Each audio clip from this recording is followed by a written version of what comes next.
We are back for another edition of the CBB Central podcast on a Monday night, not a Sunday. We were both a little burned out yesterday. Brad, we linked up Mohegan Sun for a nice little doubleheader of college basketball. Good hanging out with you in person. Good seeing some good college basketball. Rhode Island picked up a good win over West Virginia, San Sagaba Canate. And Tulsa found a way over Dayton in a pretty ugly game that just, Tulsa found a way, and that's kind of how Tulsa's been this year. So what were your thoughts on yesterday, Brad, from the game's perspective, from just hanging out, being credentialed on press row? Any thoughts on yesterday before we get into the meat of the pod today? It was great to see you guys. I liked the doubleheader atmosphere. I like going 2 games at once. I did get lost going back to my car. I did a complete loop around Mohegan Sun. I ended up finding my car after a while, but it was fun. It is more tiring than you would think, like going to back-to-back games. I remember when I went to the NCAA tournament, like by that 4th game of the first round, I was just dead. But it was fun. In terms of actual game takeaways, first game, URI West Virginia, the takeaway is fouls. There were lots of fouls. The first half took over an hour. And the takeaway from the second game was fast, because that game was, I don't know if that was even an hour and a half long in that game. It was just quick back and forth, no fouls, very clean, a lot of missed shots. Tulsa played pretty well. In terms of like where I put Dayton or Tulsa, I could see them being anywhere between like NIT, maybe even CBI, all the way to like 11 or 12 seeds. Yeah, I think you saw the flashes from Dayton that you wanted to see. Obi Toppin made some plays. They got some open looks. Jalen Crutcher helped them push late. And they had that shot at the end for Mike Sell that just didn't go. Mike Sell's a 45% three-point shooter. I mean, you'll take that every time. But, yeah, I think they're still learning. And the A-10 is so wide open. I just watched Davidson, Sands, Kellen Grady against Wake Forest. Wasn't super impressed. And St. Joe's blew out that Wake Forest team, obviously, earlier in the year. Rhode Island, I was actually pretty impressed by. I thought they had a little bit more depth than I thought in terms of their build. They had several guys who could contribute. Tyrese Martin made some plays. Langevin was very impressive. He had the highest plus minus in the game. He's like a plus 20. He was just dominant in the second half. But yeah, I mean, Tulsa was exactly what I thought Tulsa was. Just a grinder team that doesn't beat itself. It's going to hang in games. I think in the AAC that's going to play pretty well.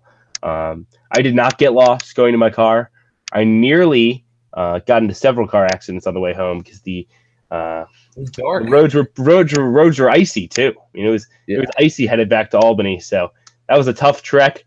But we made it home. I'm glad I didn't stay for Quinnipiac blowing like a 16-point lead against Drexel and then driving through the middle of the night to get home. But all in all, a very good day of basketball. And we'll definitely echo your sentiment. It is tiring to watch basketball if you're watching it fairly critically, as I'm sure you do. I know I do myself. So definitely good night's sleep had by all, and ready to break things down today. I think the biggest takeaway for me, Brad, from the weekend, and obviously there was some big stuff going on with Gonzaga losing to UNC. There was the Phinisee buzzer beater for Indiana. Villanova, Kansas was an extremely exciting game.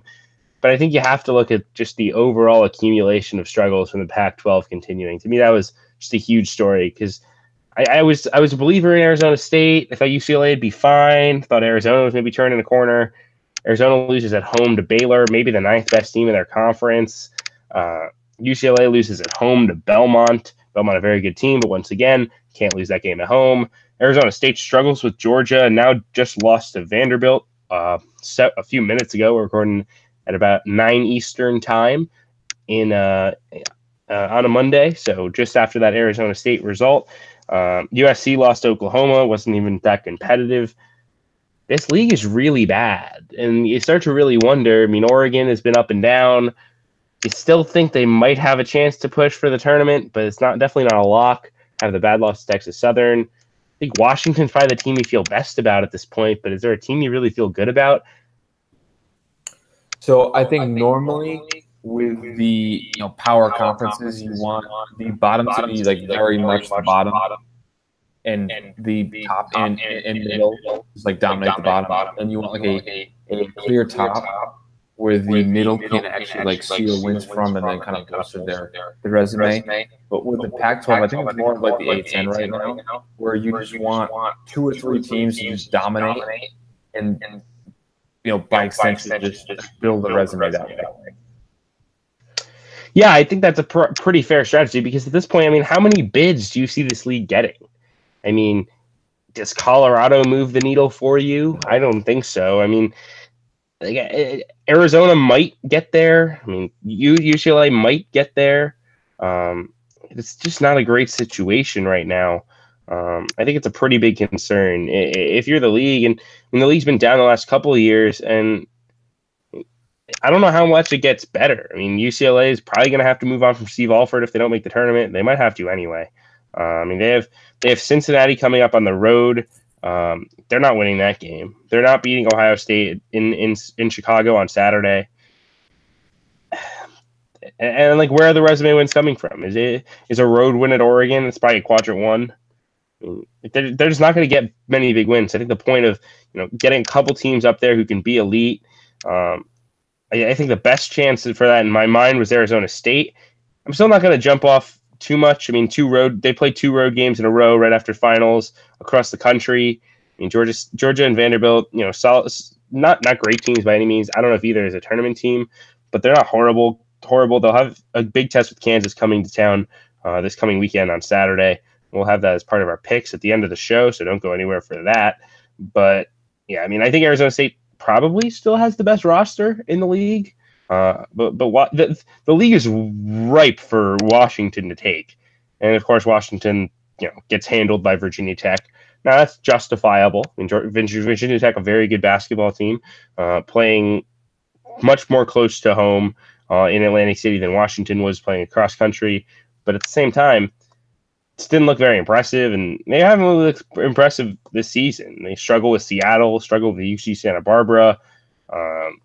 Lost that game to Minnesota out in Vancouver. Struggled with San Diego early in the year. Got blown out by Auburn, which is their biggest test. They pushed Gonzaga. That was probably their best result of the year, other than, I guess, maybe a Western Kentucky win. But I don't even know how much you value that at this point. I mean, yeah, it's just Washington needs to win this league at this point, I would say.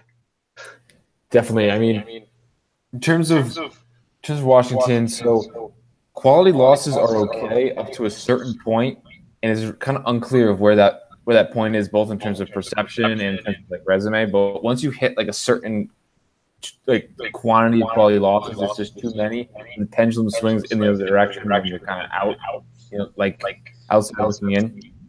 But I think Washington at this point, in terms of their resume, probably needs to win the league. I think if I were to bet, the Pac-12 would get 3 bids. I think Arizona State, I think Oregon probably rebounds and picks up enough quantity of Pac-12 wins in order to kind of cement themselves in there. And I think Washington could also do the same. Pick enough wins to sneak in. You need to fill the field, and so many leagues are down that I think even like the Big East, the Pac-12, maybe even the A10. Like the A10 could get 2 bids, Pac-12 could get 3 or 4, the Big East could get 5 or 6, just because you need to fill the field. Here's kind of an interesting hypothetical that I saw tossed around on Twitter. What's the worst team in every Power 5 league that you think is a legit title contender in the Pac-12? You mean like the worst team in every Power? Oh, I got you.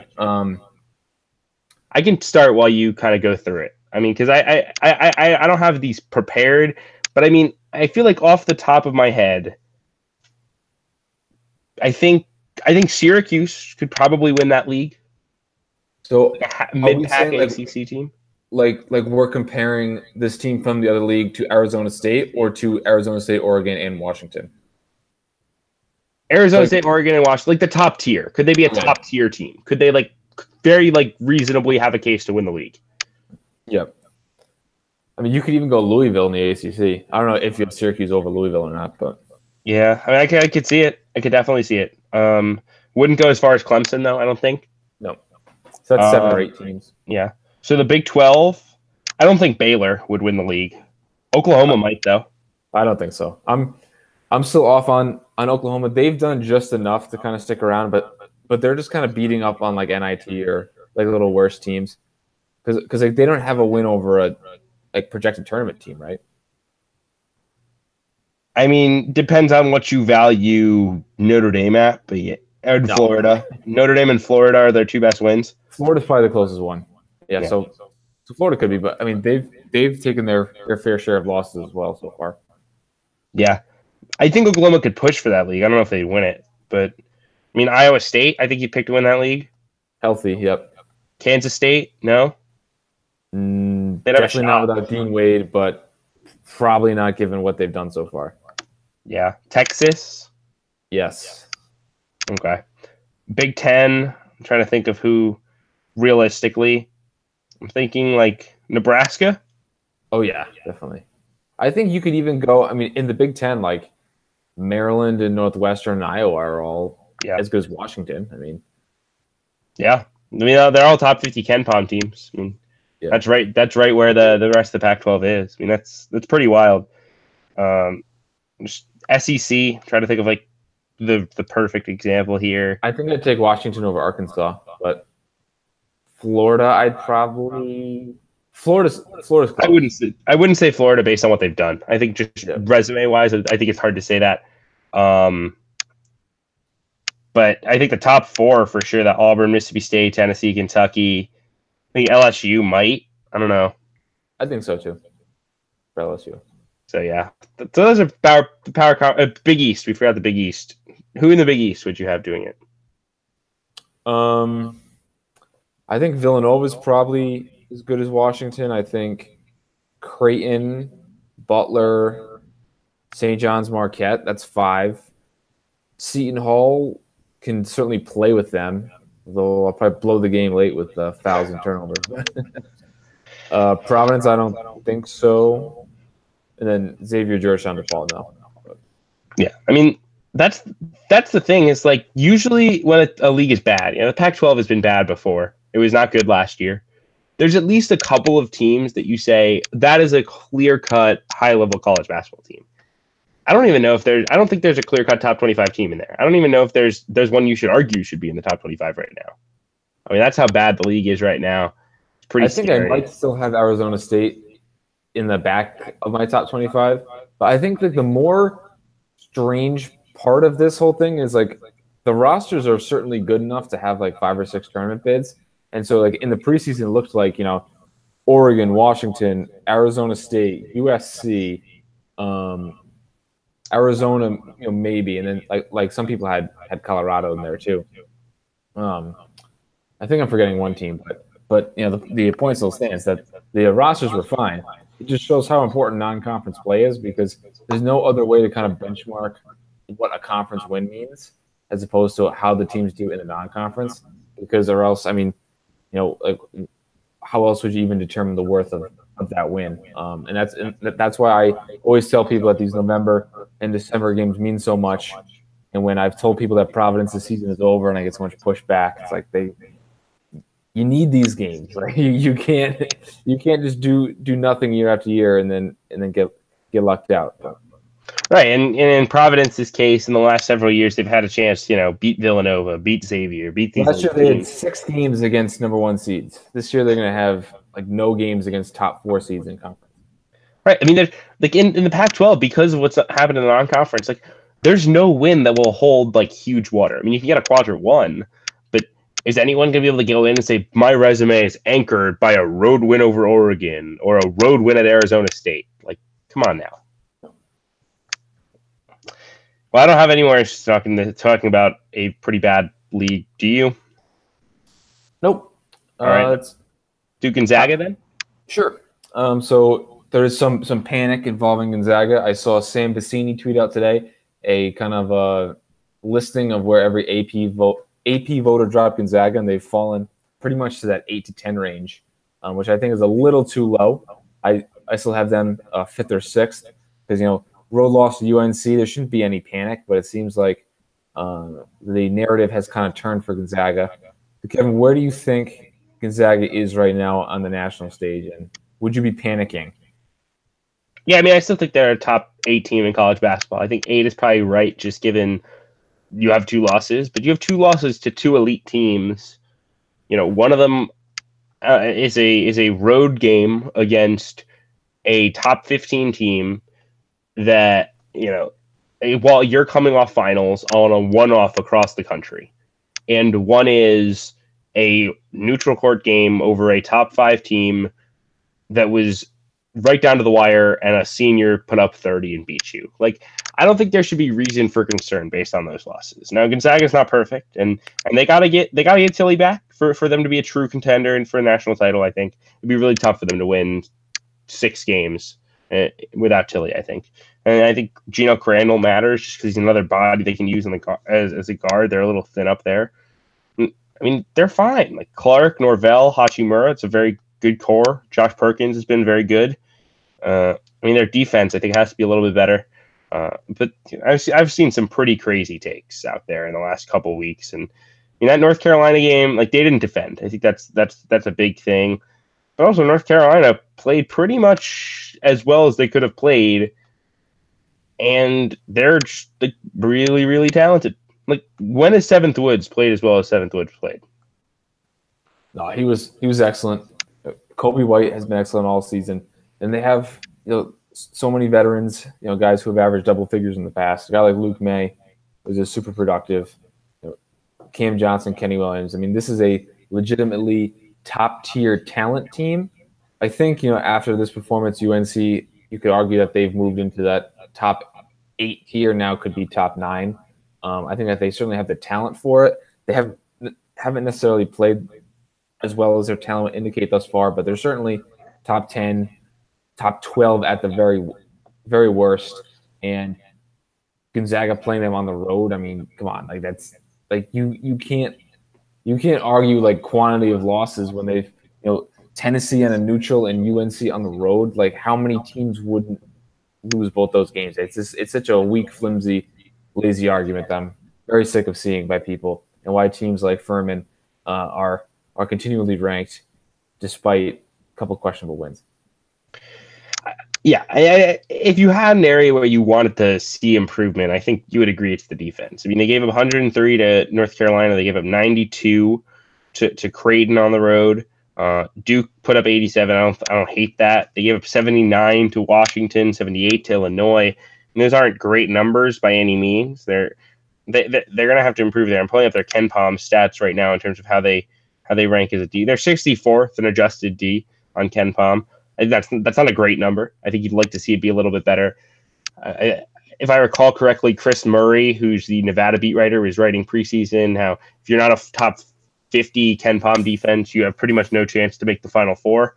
I think Gonzaga will get better on defense. I don't think Mark Few will let a team give up 103 again, but that is an area of mild concern if you're a Gonzaga fan. But yeah, I have no huge sky is falling. Gonzaga is the 7th best team in the Big Ten takes that I saw. I cannot believe I still read that. I'm still shook that was a take published on the internet. But these cutoff stats, they're interesting and all, and they're technically true. But I'm sure the cutoff was top 30, and then a team with a top 45 defense made the Final Four, and then the cutoff moves. So when Gonzaga makes the Final Four, this year, it'll be no team ever with a top, outside of the top 65 in KenPom's defense has ever made the Final Four. It's just people said it too with the whole Gonzaga will never make the Final Four when they did a few years ago. Things about Villanova before their run about they're just not built to make a Final Four. Big East teams can't make Final Fours. A lot of people said Duke is too young. Those teams can't win the championship. These kind of sweeping generalizations, they're just true until they aren't, and then they just find a new one. And now we have Arizona and Virginia will never make Final. It just keeps on moving target. Yeah, that's very fair, and 64th in defense is not a tear it down. This team stinks tape, but I think it's an area where Gonzaga needs to improve, and I think they'll get there for sure. But they have no depth. They're playing 7 guys. That doesn't help. And they're playing it pretty fast. I think they're playing faster than Gonzaga's really ever played. I don't have the tempo stats in front of me, but it feels like that to me. I think that the next kind of interesting thing that we could discuss. Syracuse losing at home to Old Dominion. I was not able to watch this game. Old Dominion is borderline top 100, I think, in terms of where they'll end up. They could be the Conference USA favorite, but either way, not a good loss for Syracuse, who's now compiled a few. They're kind of in that same boat where they have just a few too many quality losses where the pendulum will swing back. This loss being at home, one that you really couldn't afford. So now Syracuse is in kind of a precarious position. Kevin, what are your kind of thoughts here on where the Orange will end up? Well, they led by 13 in the first half. So to lose this game, not great by any means. They're going to wind up with the bubble like they seem to do every year. That win over Ohio State at Ohio State, I think is going to hold some weight pretty significantly, and it's a really nice win that will continue to stand up. I think Ohio State is a fringe top 15 team if they can continue to hold up. I mean, how much more can Tyus Battle do? Another game where he plays 40 whole minutes and gets to the free throw line 15 times. Wasn't super efficient, but also, I mean, how much more do you want when your entire offense revolves around standing around and checking a shot late in the shot clock? They're not much deeper than we thought. We thought they would be deeper. And Jalen Carey gave them 9 minutes in this game. Buddy Boeheim played 3. Dolezaj hasn't taken the step forward. We talked about this the other day. Elijah Hughes has been very solid. Frank Howard's solid. O'Shea Brissett has been perhaps the most disappointing player, for me in the country. He hasn't his statistics from one year to the other are virtually the exact same. He hasn't improved one bit. They stand around on offense and they hope their defense makes plays. I'm excited to go see tomorrow. I'm headed out to Syracuse just as a fan to watch Syracuse Buffalo. It's going to be a pretty good crowd. Very excited about it, but this team just they don't do it for me. I don't root for teams to be bad or good. Even if I have a strong take preseason of this team's going to be really good or this team's going to be really bad, I don't go in there rooting for my take to be right. But given what some of the Syracuse fans said to me when I tweeted over the summer, some of the things I said that their offense was still going to be average at best, and that was going to make them a bubble team. And some of the things they tweeted, I mean, I'm just kind of cackling over here that's how things wound up. So pretty interesting to see this team's fall pretty quickly.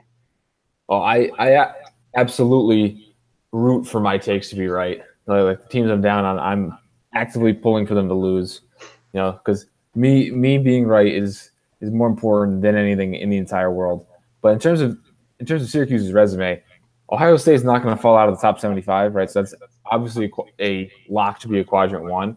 But I think that they're kind of coming back to earth a little bit. They had a close game against Bucknell over the weekend. And I think that they're going to kind of fall into that 8-9 range in terms of seed, which is kind of what their roster more resembles in a top 15 team, which would be a 4 seed. I think that they're going to kind of fall into that range, especially when we get into this tough Big Ten slate. That's going to be a gauntlet. Maybe they end up 10-10 in the Big Ten, and kind of fall to that dreaded 8-9 line. How important do you think this Buffalo game is tomorrow? I mean, obviously it's very important for Buffalo. Buffalo can get a second pretty clear quadrant 1 win. They'll be in very good shape regardless of what happens at Marquette. I think Buffalo needs 1 out of 2 to feel pretty good about an at-large. But yeah, I mean, how important is that game for Syracuse? Because Buffalo likely will still be in the top 75, so it wouldn't be a bad loss. I mean, probably be a quadrant 2, might be even a quadrant 1 loss if depending on how the numbers like Buffalo. I know the net likes them so far. I mean, how important is this game for Syracuse, even if it's not a huge win resume wise, just to find a way to get it done? Write it down right now. Buffalo will be a quadrant 1 home game if Syracuse wins. They are gonna have like 4th in net by the end of the year. They're gonna have a sky high net, and if Syracuse wins this game, that's gonna be equivalent to them beating Duke in terms of where the net has them. I'm very, very convinced on my perception of the net that these teams that are going to have the gaudy records are just going to fly up the net. So Buffalo, like maybe the Murray State Belmont duo in the Ohio Valley, maybe even like a Montana. Like these teams are just going to soar. Yeah, it's definitely not crazy. And I think the thing that makes that so interesting is, we spent. I think the biggest criticism people had year in year out about the RPI was it rewards losing too much. Teams continue to rise in the RPI despite losing. You talk about that accumulation of good losses. The RPI really allowed that to be a benefit. And I hope the net hasn't swung too far in the other direction where, like, if Texas Southern were to win out, their net would be good, type thing. I hope it's balanced and, works like Ken Palm or works like T-Rank or Haslametrics or any of these pretty good, well-regarded rankings. And so we'll see what happens. I hope for the best. And if Buffalo's net is a quadrant 1, regardless of whether Syracuse wins it, Buffalo's probably safe regardless, you would think. But wasn't it was Colorado State, right? They had like an RPI of like 17 and missed or something, or like 22. Right. But if Buffalo has like a win at Toledo, that's probably a quadrant 1. They have the quadrant 1 at West Virginia. They have like a couple of other, solid wins. Southern Illinois might. I doubt it, but they might. Depends. I'm telling you, these teams that are going to have these very high conference records, like they're 14-4s or like 16-2s, they're going to rise so much because the guy Jordan Sperber, he had tweeted out the example with NC State where they're 16th in net, and they have like one of the worst schedules in the country. What that tells me is that it's all raw. I mean, he also tweeted the graph earlier in the season that it's like directly correlated, the net with raw efficiency, like not weighted on strength of schedule. So if NC State's net is doing that after going 9-1 with a 13 games or so far as 10 games, right? But their non-conference will be like 13 games. Imagine what's going to happen when like Ryder has 20 games, Texas Southern has 18 games. All right, that's even more of an effect, and we see the effect of just beating up on bad teams. So I think that's really compelling evidence that it's going to be more like the top of the net is going to be people at like the top of conferences, like for the most part. The middle is going to be teams in like the middle of their conference, and the bottom at the bottom, with a little exception due to the kind of high majors beating up on by game opponents in non-conference. But I think for the most part, that's going to be the structure of the net. Yeah, it'll be certainly interesting to watch and continue to monitor, and we'll bring you all that as we get it on the CBP Central podcast. Definitely follow Jordan Sperber. We talk about his work a fair amount on Twitter at HoopVision68.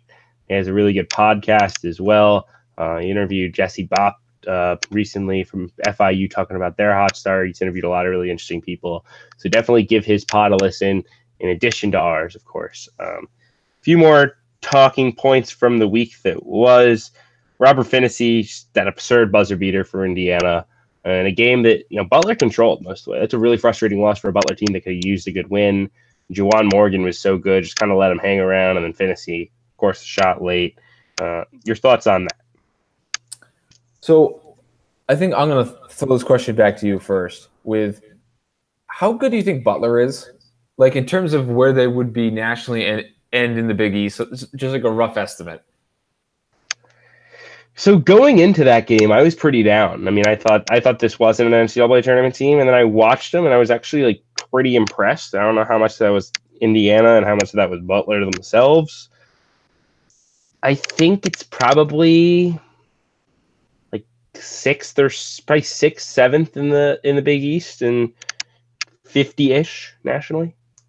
I agree, and that would put them in the NIT. And I just, Kamar Baldwin was one of my favorite players when he was a freshman. But I think each year I've liked him less and less. He's very ball dominant. He was having these plays where he'd dribble into the paint and kind of kill his dribble. He was very ball dominant, taking some like tough kind of turnaround, almost post ups.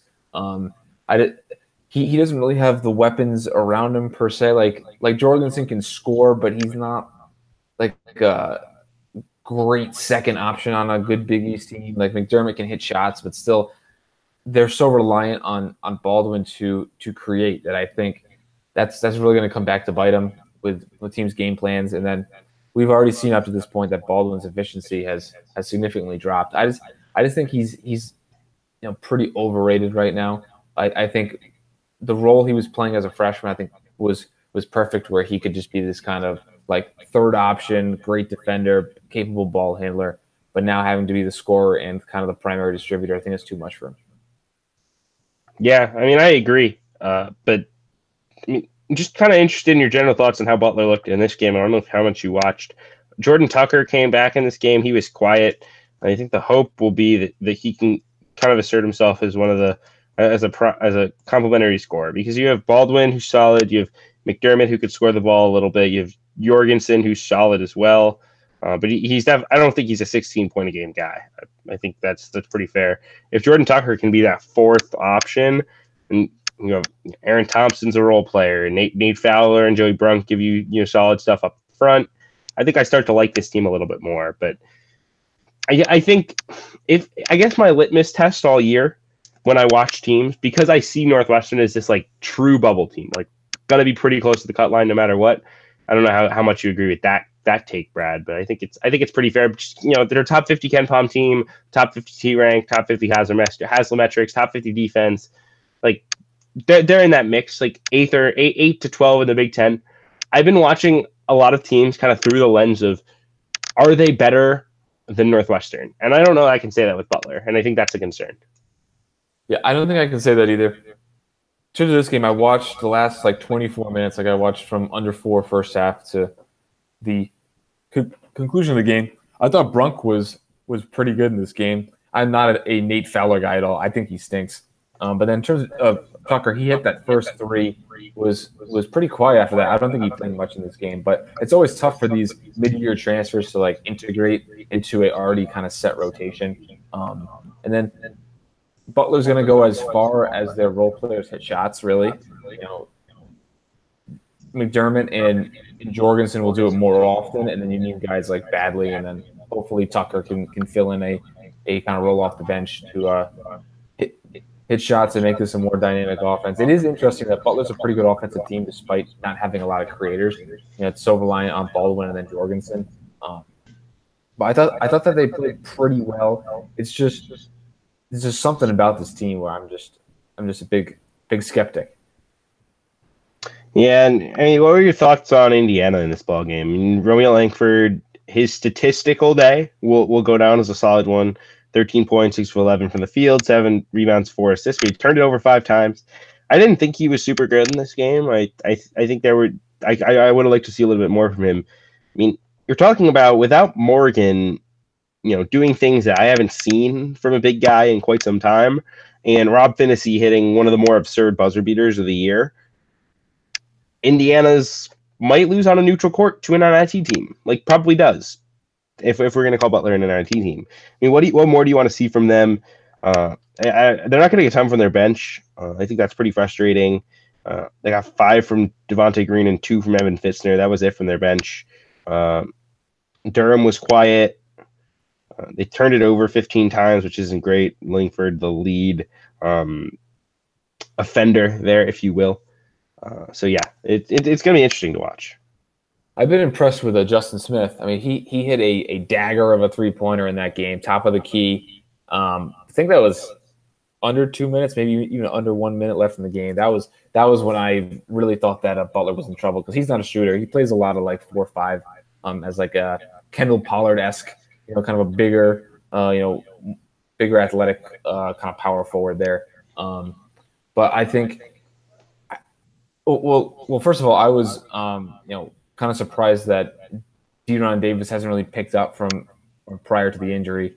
I think a lot of times, me especially, but a lot of people kind of expect these guys to be full health before they're ready. So that was kind of surprising. And then I think I like what direction Archie Miller's going in with all these kind of long rangey wings, playing Morgan and Smith as the 4-5 in the front court. I think that's a really nice competitive advantage that they have. I think that's something that will keep them as a dangerous team. And then if they can get continue to get competent point guard play from Phinisee as a freshman. I think that this is a solid team. I think that they'll probably stick around in the top 25 for most of the year, but I'm not sure necessarily how much upside they have. Yeah, I mean, they don't feel like a top 25 team when you watch them. I think that's the thing that's weird is, I mean, maybe it's just because they're playing a lot of close games. I mean, if you look at the run they've just had of games since that Duke game that they got blown out in, they beat Northwestern by 2 in a game where Northwestern had a shot to win it in the final in the closing seconds. They beat Penn State by 2 in an absolute grinder. They beat Louisville by 1, and they beat Butler on a 35-foot heave at the horn. Like, that stretch goes a little differently, and we're like, is Indiana a NCAA tournament team at all? Is Archie Miller doing a good job with his program? You know, why hasn't he won with Romeo Langford and those guys? And I mean, like, they're 2 shots from being 2-2 in that stretch, 3 from being 1-3. How do you evaluate that with this team? I think what you said, they'll hang in the top 25, but is it more just the top 25 is weak this year? Is it just that the accumulation of wins matters? Because if I'm watching them play, I'm not necessarily saying this is a top 25 team for sure. Ken Pom has them at 24. I'm trying to find T rank as well, so I can pull that up. But yeah, I mean, they don't feel like a top 25 team when you watch them, but they're finding a way to win. That matters for something in college basketball. 29 in T rank. Yeah, I think in the preseason I had them like 27 or 28. So they just look on paper like a 7-8 seed. That's kind of how they played thus far. In terms of these kind of bounce here, bounce here, a bounce there can kind of make it can save a coach's job. It can like make a season. I mean, we saw that last year with Loyola. Like think if that buzzer beater against Miami doesn't go in, like where Loyola is. I mean, they're just like another auto bid that loses it in the first round. I mean, even like Nevada going to overtime with Texas. I mean, you can take like one bounce here, and like drastically change the landscape of college basketball. But you have to give them credit for actually making the shot and like pulling through. Yeah, I guess that's pretty fair. Let's move on. Just a couple more teams I wanted to touch on before we get into Quade Green transferring and then pick them. Houston, 2 just grinders of ball games. Went down big against LSU, then came back and won it at home. Won in the final seconds on a big 3, really by Corey Davis yesterday to beat St. Louis. We were watching that a little bit from Press Row at Mohegan Sun. Once again, a team not necessarily looking too pretty, but finding a way to win ball games. Yeah, I think Houston is one of the bigger surprises this far. They haven't, been tested like super heavily. Like they've lucked out that Oregon, LSU, St. Louis were probably the 3 toughest games I think so far. All 3 were at home. That's just kind of aligning your home and home is correctly. But with the AAC having it's not really fair to say it's a down year. The top isn't as good as it was last year, but there's some solid depth there. The leagues haven't, or the teams in the top middle tier haven't suffered any bad losses. So it looks like Houston, can also build on their resume in conference and kind of establish themselves as like a top 20 team. Really like the multiple ball handlers look. With Dejan Jarreau played a fair amount last night. They have Davis and Robinson. They can shoot the ball. I mean, this is just a really solid all around team that should, pretty surprisingly, but kind of replicate their seed from last year when they had Rob Gray and Devin Davis.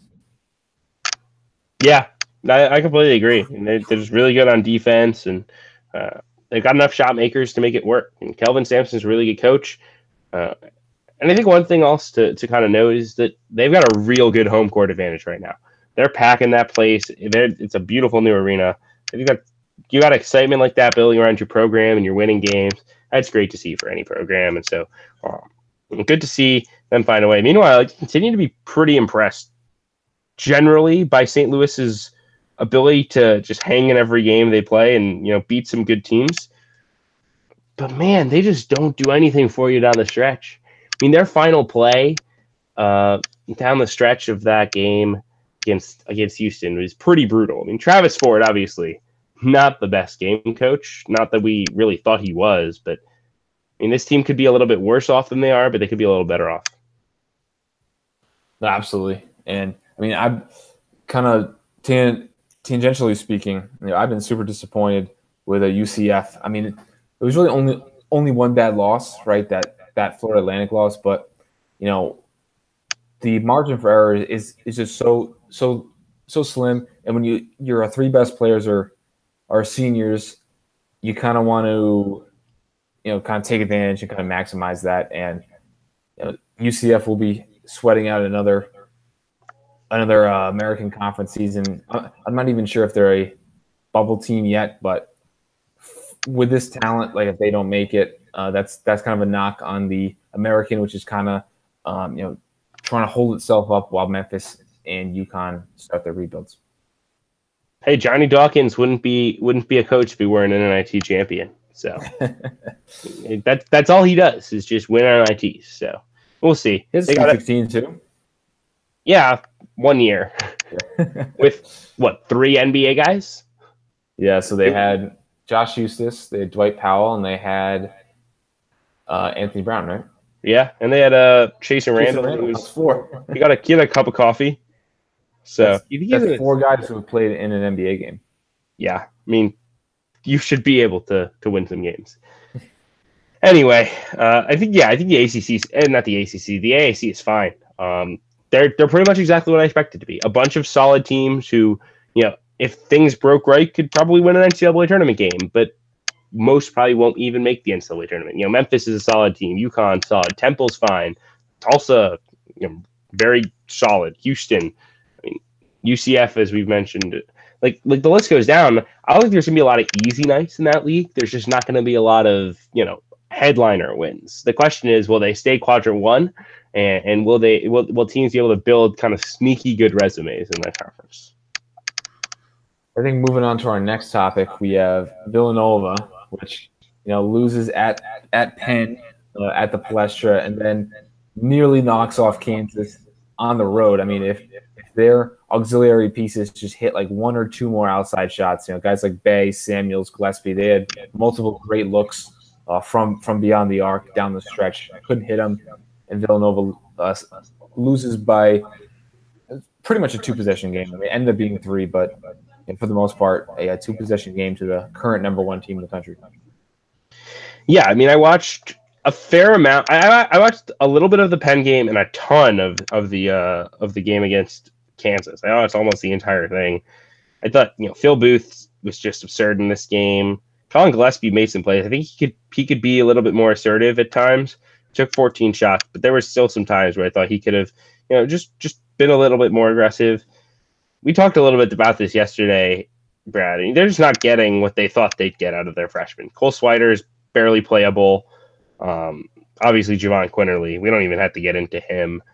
If you follow college basketball, you know what's going on there. I mean, Joe Cremo, the grad transfer, is barely doing anything. I mean, Sadiq Bey, I like him. He's athletic. He kind of fits as a small ball 4 at times.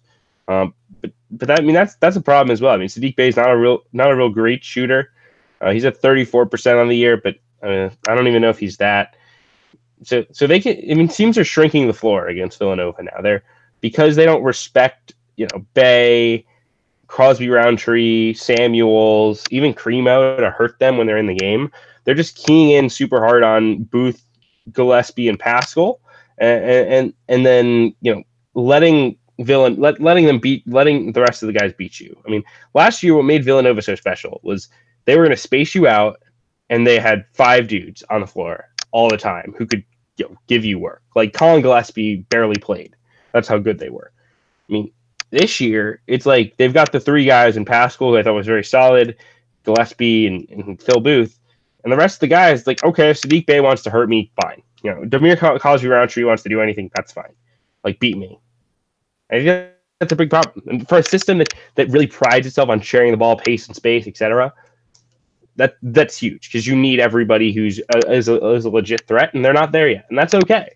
I'm not super down on them. I think they're fine. I think they might even win the Big East, but they're not a contender. Yeah, Gillespie's a very good player. He's just not a very good point guard.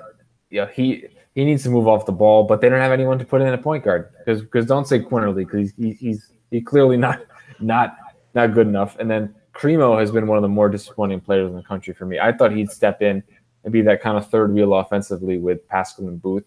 He's like a rotation player, but he isn't doing much. You mentioned the ball movement.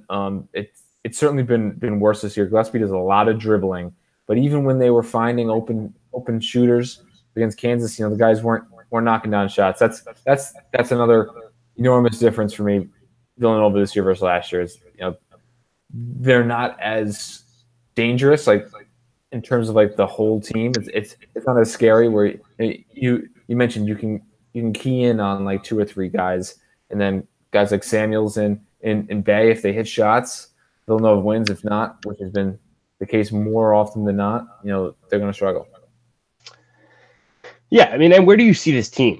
Do you see this? Is it a top 25 team? Because I watched that game against Kansas, and I know a lot of people aren't going to rank them because they went 0-2 this week, but I thought that was probably a top 25 team given what we see from the rest of the country. I don't know. I guess I think it'll end up in the top 25. Okay. Based on kind of more cohesion and more growth from their younger players as the season goes on. I don't know if the Big East perception will get them actually in the top 25, but I think just kind of perception aside, just like I think they'll end up being one of the top 25 teams by March, 17th. How many games do they win in the Big East? 13. Yeah, that probably sounds about right. 12, 13, which maybe means 14. that, I mean, does Marquette or St. John's go 14-4? Like that doesn't feel right to me either. So they could win the league at 13-5. Yeah, I completely agree with you. Let's touch on one more thing, kind of off the court, before we get into the pick segment, as we always do. That's Quade Green transferring from Kentucky. And we saw the news come across. I think it was maybe Wednesday last week. Week was kind of a blur, but I mean, how much of a loss do you think that is for Kentucky? Because I mean, to me, Quade Green, his flaws were obvious. He's not a point guard. He turns the ball over a lot. He doesn't really pass, but he was a really good outside shooter on a team that really needed outside shooting. Now Jamal Baker's back, which helps a little bit, but still think that's a pretty big concern if you're Kentucky that you're losing him. It makes sense for him to leave. Makes all the sense in the world. So what were your thoughts on this and how it impacts Kentucky? Then we'll kind of get into the transfer destination in the second. It's very surprising given, in the preseason, this is a guy who averaged almost double figures as a freshman, averaged like 9 points a game. Now, that was pretty much off ball next to Shai Gilgeous-Alexander. He had the opportunity to play off ball again this year next to worse point guards, but I mean he has another year under his belt, and he just totally he just totally fell off the planet. I mean he can hit shots, but you're right, the turnovers were the most glaring thing. I remember in that Duke game especially, he had some like really really bad live ball turnovers, and as the only a sophomore, but as a 5-star recruit and as the team's veteran, you can't be turning the ball over that much, and you need to provide a little more creation. To kind of stem the tide where Kentucky doesn't have, their normal class of all like one and done stars. Probably only Keldon Johnson is a true one and done. So they really needed more production from Green.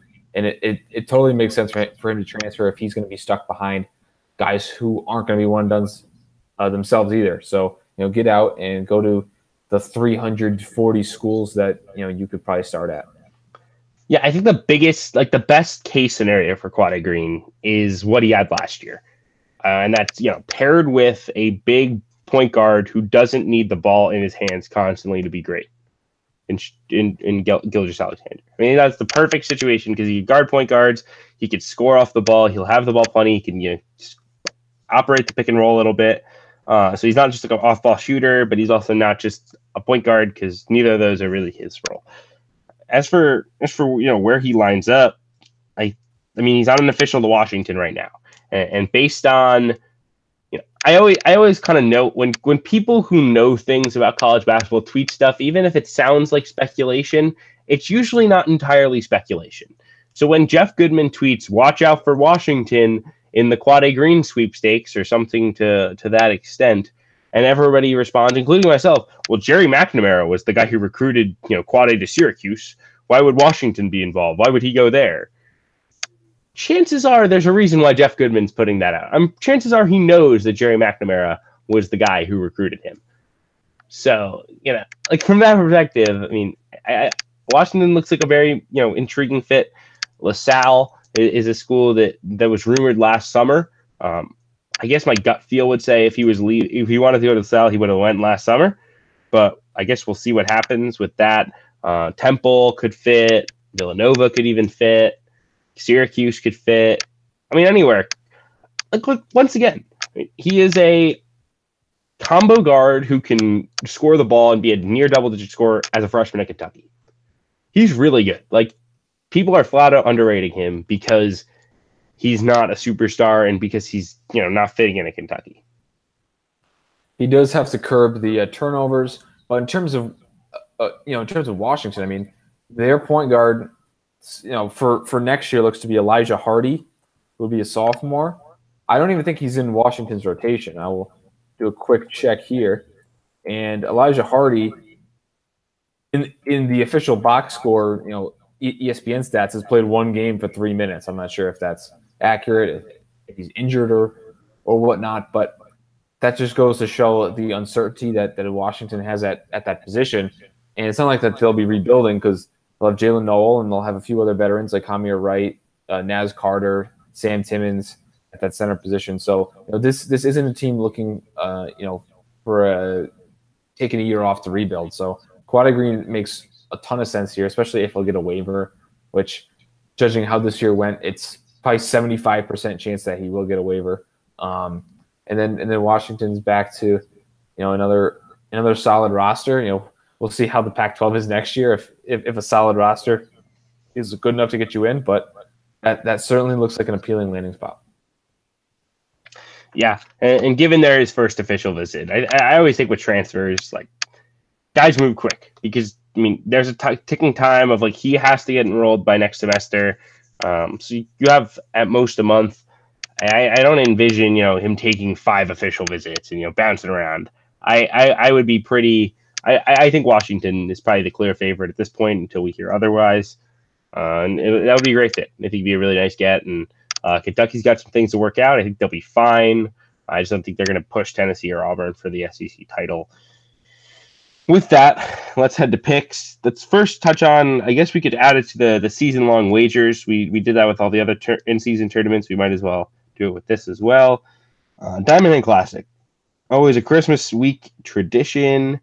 It's always a fun one because Indiana, there's literally no other college basketball, and you just got to watch some random stuff. Indiana State, Colorado, UNLV, Hawaii, URI, Bucknell, and Charlotte and TCU.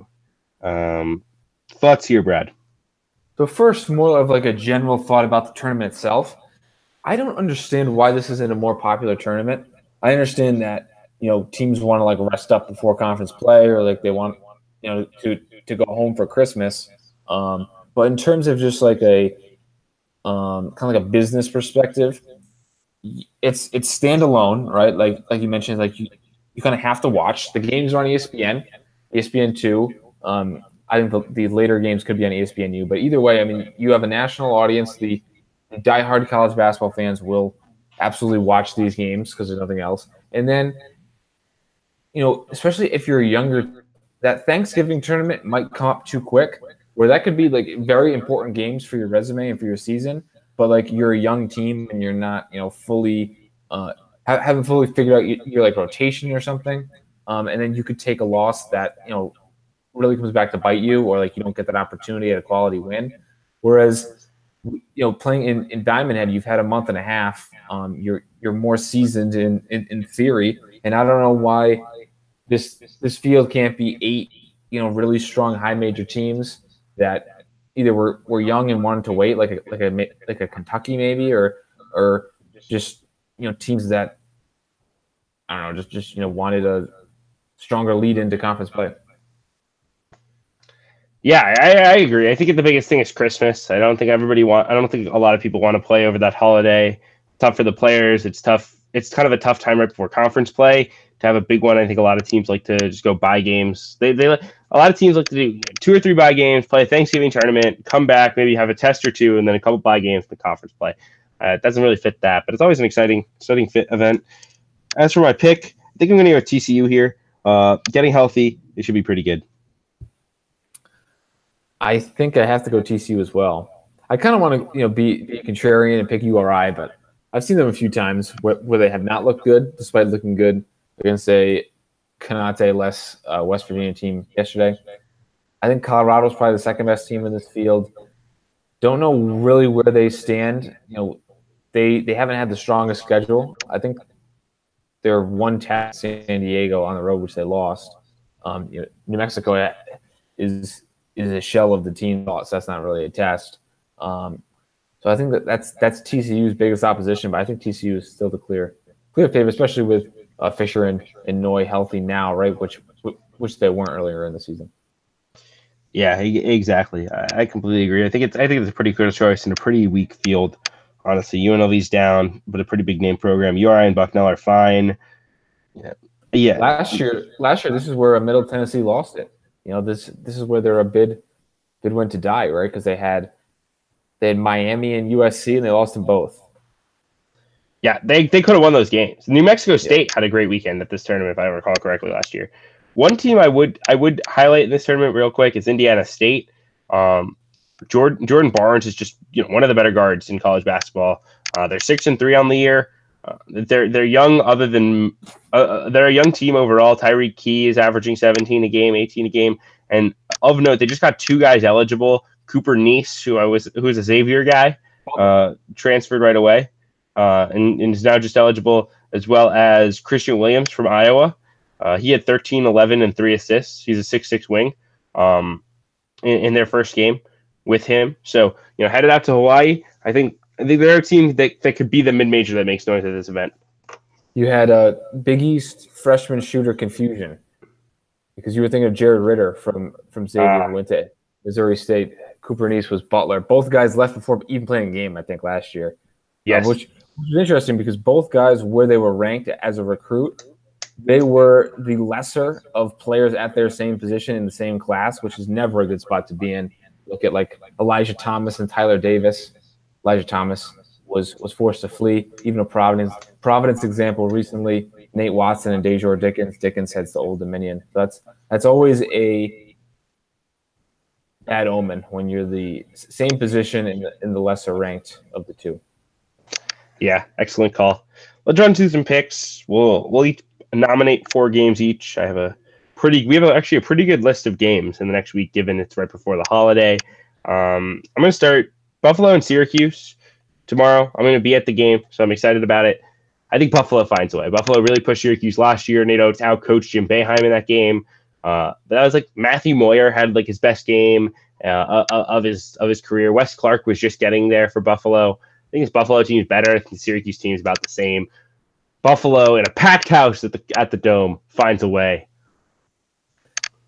This is interesting because Syracuse is so long and athletic, though. That's my one qualm with this game. I mean, Buffalo, I think, is the better team, but being at Syracuse and just kind of their overall length, I think it could be pretty disruptive. I'll go Syracuse. Why not? I'm very conflicted on this game, but I'll go Syracuse. That's fair. You want to pick a game now? Yes, I will pick. I'll pick Providence at Texas. I'm picking Texas. My enthusiasm for the season has totally diminished. Season's over. We suck. Texas is going to kill us. I mean, we always struggle with more athletic big men, and they have Hayes and Sims, who are 2 of the more athletic bigs in the country. Watson is one of our go-to offensive players in the post, but he's not going to be able to out muscle or kind of out maneuver Sims and Hayes down there. So I think Texas wins, and I'm even more depressed about the season. The clear choice in this game is none other than the Providence Friars. Why, you ask? Well, none other than a certain star point guard who is finally turning the corner. Mekhi Ashton Langford. He had 2 threes yesterday. He 19 minutes, 8 points, 5 assists. Didn't turn it over. The corner's been turned. Mekhi Ashton Langford's a stud again. How about this? He goes off. He goes off. Mekhi's 3 best games. Let's see if there's a common theme here. Central Connecticut State, Fairleigh Dickinson, Siena. Hey, 3 worst games. They beat Wichita State. An elite Siena team. Don't sleep. Worst games were Wichita State, Boston College. Those were extremely bad. I think also South Carolina too. So let's see. It seems like the better competition gets him, especially teams that are so athletic. I can't believe that the one game I didn't watch, he hits 2 threes. It's unbelievable. It's almost like he's a mid-major level player. Almost. I need like Adam Finkelsteiner or like one of those like recruiting gurus to follow me so I can DM him and just ask like why was he a top 50 player? Just like explain it to me like I'm 5. Yeah. I mean, he hasn't shown on the floor yet. Although Central Connecticut State started the turnaround. Mekhi Ashton Langford gonna be a stud. Don't sleep. His dad has said he's just waiting for the opportunity. Him and Coach Cooler are good now. It's gonna be great. Auburn and NC State. Let's pick this one. Really important game for NC State to get a resume win over in the non-con. I think I'll roll with Auburn. I'm really big on this NC State team. I liked how they pulled away late against Penn State on Saturday, but Auburn's a little too much even on the road. I agree with Auburn. Love their guards, and then just like the different ways that they can play. I don't know if D'Angelo Purifoy has been back yet, but I think he should be back any day now, and that just gives them another option who can play that 3 and the 4 spot. Looking at the stats now, yep, Purifoy played 7 minutes recently. So that's probably the low end. I think he'll settle into that like 15 to 18 minute range this year and just give them yet another offensive option. If I recall, what I saw on Purifoy was like he'd been really building up his body, and he was at like 230. So he's really just like a bruising 4 at that point, 6'7", 230. And then Pearl was like, "You need to lose 15 pounds because we have too many bigs and not enough guards." And he was like, "Okay." And he lost like 15 pounds in 2 weeks, which like isn't healthy, I wouldn't imagine. But he's another quiver, another arrow in the quiver, if you will. I nearly said quiver in the arrow. Wow, very nice, Kevin. Okay, I'm going to go with Seton Hall at Maryland. I think Seton Hall gets this one. I mean, they're just so erratic, but I like how they've played, and I think Maryland's being a little overrated. I mean, they've beaten who they should beat. They've lost who they should lose to. I think Seton Hall is right in the middle, and I think that they can pull off a win here, and maybe a redemption game for Torian Thompson, who was not good over the weekend against Rutgers. Hard for me to see Seton Hall win on the road here. To me, this is the Maryland tough team to beat at home. And my pick, Texas Tech and Duke. First real test for Texas Tech, leaving conference play after a big weekend of beating up on the Southland and SWAC. Against Duke, though, I don't see it. If Duke might win this game by 30, and I don't even know if it would be a criticism of Texas Tech. It's just like, to me, like what Texas Tech does well, it's like, being more athletic, kind of blitzing you. That is exactly, Duke can do that better, that's one of the things I look for in picking games is like, if a team has a specific style of play, if the other team can do that better, there's almost no chance you win. I just don't see how Texas Tech does it. That said, Chris Beard's an awesome coach, and I think he might get them into at least give them a fighting chance. Another great example of that NCAA tournament. This was like 4 years ago. It was like Northern Iowa and Wyoming. Like I had targeted Wyoming like before as like a good upset pick. Like they had Larry Nance at the time too. but it was just two teams that like grinded out against each other. That's why, like in the NCAA tournament, I think they should try to do like contrasting styles as much as possible, trying to become more interesting than just like a just like a cut and dry matchup there. I'll go with Duke as well, though. I think Texas Tech is probably slightly overrated as a top 15 team. I think that they'll settle in closer to 25. And Duke is clearly, top 2, 3 at worst in the country. Yeah. All right, Duke for both of us then. So it's your pick. Two more for you, one more for me. My pick. I'll take Villanova over UConn. UConn's whole optimism was built over a win over Syracuse without Frank Howard. I think that they're just coming back to earth. They played Florida State pretty tough. They lose to Arizona. I think that this team is just at least a year away. Yeah. UConn on the road, though, that's tough. I think Villanova. I mean, it's going to be a grinder. I think Danny Hurley's going to have them super up to play that game. I mean, if they win that game, Hurley's going to act like they won the national title on the sideline. It's going to be super fun to watch, but I think it's Villanova here. I don't think they're that bad. You're up with number 7. That is correct. My bad. Let's toss it out there. Why not? Furman and LSU. I really want to pick Furman because I actually think Furman's not too bad. But it's a road game. That makes it real tough. You know what? Furman, why not? The Paladins, they win it. If Furman wins, I'll rank them over St. John's. I mean, this would be their third road win of at least like in theory substance. Like Loyola's not that good. Villanova is probably going to end up top 25 like we said. Getting that third road win would do it for me. I would put Furman in the rankings.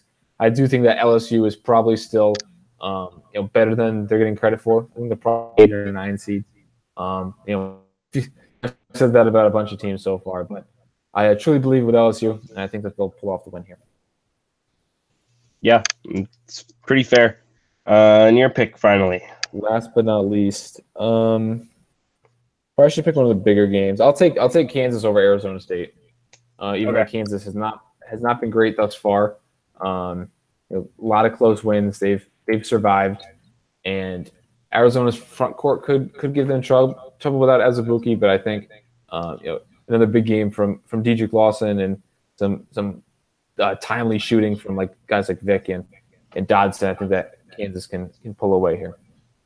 Yeah, if Arizona State didn't kind of crap the bed 2 weeks in 2 games in a row with the Georgia game and the Vanderbilt game, I probably would have picked them, but Kansas finds a way. It's going to be, to me, this is a game that Kansas will once again grind out. Close game late, finds a way to win. Will you pick a bye game too? Or I didn't take much of a look, but let me just scan through. I mean, technically the Buffalo game, I'm pretty sure is a bye game. I don't think Syracuse is going. That feels like a pretty cheap pick, though. Well, my pick is very cheap. What's your cheap pick? Kent State over Oregon State. Yeah, and that is pretty cheap. I will concede that. Let me just scroll through real quick, see if there's anything better that I can do. It's like a fun upset that I don't really see happening. Why not? Let's go all in. St. Francis of New York. It's a solid ball club this year. They've won 5 of 6, with one loss being to NJIT in that stretch. They haven't really beaten anyone of substance, but they pushed Boston College early in the year. They beat St. John's at home. St. John's just doesn't show up. Random Wednesday night. Has all the makings. And if I'm right, that's worth like 3. I'll take it. I mean, that would just be so crushing. That'd be so Chris Mullen, though. Be a Pat Chambers special of a loss. Yeah, because they've had losses in the past, like Delaware State, and I think LIU Brooklyn was the other one. That was 2 years ago. Yeah. Did they lose to Incarnate Word? I don't think so. They played the Incarnate Word close. I remember that. Because Incarnate Word beat Nebraska the one year. I don't know if they beat St. John's, though. I think they did. Last year, St. John's didn't have any terrible losses like that out of conference, but the year before is when they really bottomed out. Let me see if I can find this incarnate word result because I am convinced that this occurred in 2011, 2012. Did they play them? Nope, maybe the year before. They weren't even D1 at that point, right? They were in the transition. Oh. St. John's. They did. Not only did they won in 2015-16, not only did Incarnate Word beat St. John's, but they won 73-51. I was right. I nailed it. In 15-16? Yeah. So this is 18-19 last year, 17-18, 16-17. Oh, so that was the first year of Mullen. Yeah, they were horrible, but still. They went 1-17 in the Big East. That's like whenever people say that DePaul comes in last every year. Like, technically not true. Yeah, they've had some ninth place finishes mixed in. Oh, yeah. Cannot be said about Rutgers. Which, I mean, clock's ticking on. At least my clock on Steve Peichel is ticking. I mean, you can only get credit. You like on Twitter, people can only say that you're changing the program so much and that you're this great coach so often when you come in last every year. This is year 3, though. But they haven't even gotten out of last place. Even Dave Leitao gets out of last place. Right. Like, Rutgers wasn't any worse than, like, DePaul in terms of, like, the doldrums that they were in. I would argue that they were. And I would also argue that, like, in year 3 now, Steve Peichel has gotten a top 75 recruit. He's got his program building point guard. He's developed a pretty good player in Eugene Omarui. He's in the mix for kids in 19. He got Jacob Young, who was like a solid transfer. He got Peter Kiss, who was a solid transfer. Like, you see the vision with Pike. Like, even though he's not winning, they compete in every game, and you see a vision of like where they could be, and so it's easy to believe in him. Yeah, but with the Leitao, I mean, they have much better recruits coming in. I mean, they got better transfers with Struess and Coleman Lands. I mean, they're developing these front court guys. Look like they've developed Butson and Reed. Olajobi was a nice pickup. I mean, I think Leitao is just doing it better, but for some reason is the butt of the joke while Peichel is like God. It's a race against the clock with DePaul, where it's like they're gonna get Romeo Weems, but they're gonna lose Eli Kane and Struess this year, and they keep grad transferring big guys like because they have to because he hasn't developed Butts and Reed and the guys before him, like Paul Rickbosh and whoever it was, Peter Rickbosh, I believe it was actually. Like I don't see Dave Leitao building a program. You know, Rutgers. Like Rutgers isn't built to win in the Big Ten. They were never supposed to be in the Big Ten. Just like they're not built to win in the Big Ten in football. Like Rutgers is not a program like ready to win. They haven't won in anything in 10 years. Like if Rutgers can, you know, keep Geo Baker, keep Omarui, so you Baker, Omarui, Kiss, Chiam, Harper, Mathis all back next year, and then you develop Caleb McConnell and Miles Johnson. You develop Jacob Young as like a solid player. You get a good grad transfer. Can that team be a tournament team? I don't know. I think if you're just looking at Rutgers' roster for next year compared to the other Big Ten teams, I think that there's. I mean, let's look at like Iowa. I mean, everyone should be back for Iowa. I mean, probably Tyler Cook leaves, and that Bears are only senior, I think. So they're bringing a ton of people back. Nebraska bottoms out. Illinois could be better. I mean, they have higher end talent at the top than Rutgers does, and they've recruited okay. You know, guys like Antoine January's top 150. I think Tevye Jones was top 150 this year. Then obviously Frazier and Indizunu being that top end talent. Minnesota could be pretty good next year. Kind of depending on Isaiah Washington's development or if just Marcus Carr is ready to step in. So I think Wisconsin could fall off. They lose half, but everyone else is back for the most part.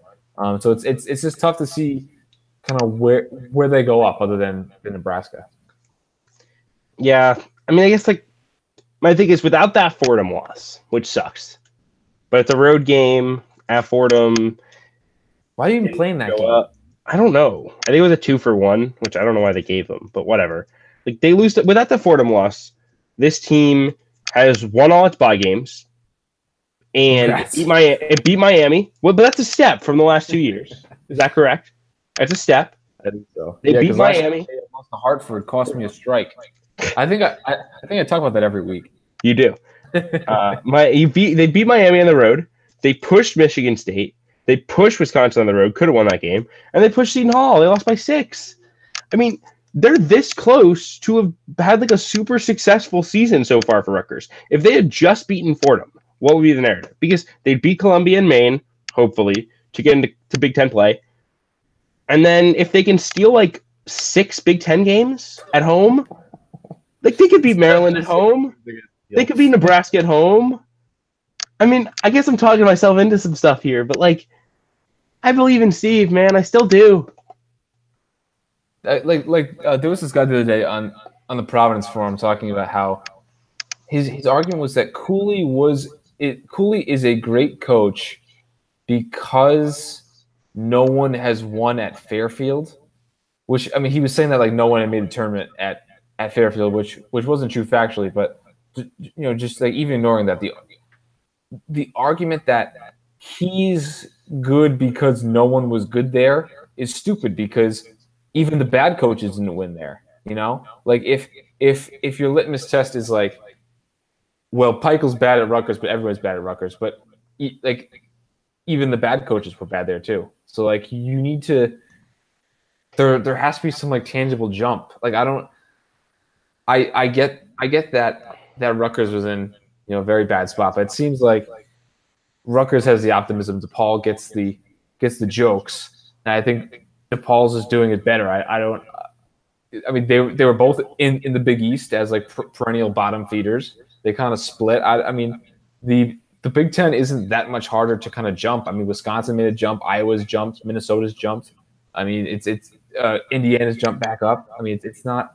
I mean, Northwestern has made huge jumps. Penn State made a huge jump last year. It's not as like locked in as it was in like the old Big East, where the bottom is the bottom, and that's that.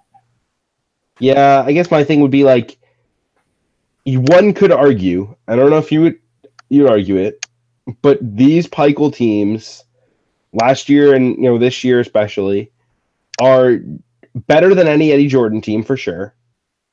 Arguably better than any Mike Rice team. Arguably better than any Fred Hill team. So you're talking about going back to 2005 when they won 19 games and didn't make the NCAA tournament. These programs made the NCAA tournament in 30 years. And they made it as a 9 seed in 1991. That was the last NCAA tournament bid. Like, that program has no history. It's really hard to recruit to that. And, like, Steve Peichel wasn't the guy who was going to come in and get you players.